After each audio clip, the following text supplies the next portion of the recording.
বিশ্ব সিনেমায় তিনি এতটাই জনপ্রিয় যে তার নাম শুনলেই আপ্লুত হয়ে পড়েন অনুরাগীরা। অ্যাকশন সিনেমায় পৃথিবীর বুকে নতুন এক দিগন্ত উন্মোচন করেন তিনি। দিয়েছেন অসংখ্য হিট, আইকনিক সব সিনেমা। বলছিলাম ৯০-এর দশকের সিনেমা প্রেমীদের সর্বাধিক প্রিয় অভিনেতা জ্যাকি চ্যানের কথা। শুধু অভিনেতা হিসেবেই নয়, মানুষ হিসেবেও অনবদ্য এই তারকা। অনেক মানবিক কাজেই অংশগ্রহণ করেছেন তিনি। দান দক্ষিণাতেও তিনি অনন্য। তার আলোচিত জীবনাদর্শনের অন্যতম অধ্যায় নিজের সম্পত্তির দান।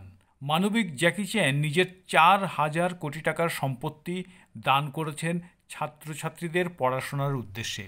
এমনকি নিজের বিপুল সম্পত্তির একটি কানাকড়িও নিজের সন্তানকে দেননি এই অভিনেতা।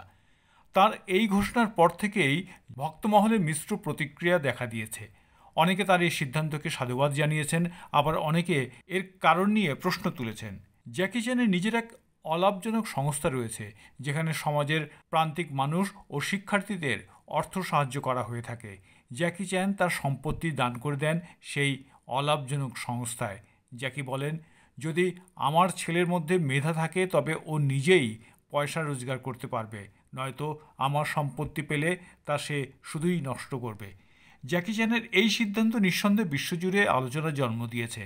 সম্পত্তি এবং পারিবারিক উত্তরাধিকার নিয়ে তার এই দৃষ্টিভঙ্গি নতুন করে অনেক প্রশ্ন তুলেছে।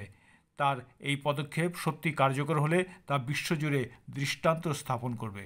জ্যাকি চ্যানের ছেলের নাম জ্যাসি চ্যান। এই মুহূর্তে ৪৩ বছর বয়স তার। বাবার মতো তিনিও যুক্ত ফিল্মি দুনিয়ার সঙ্গে।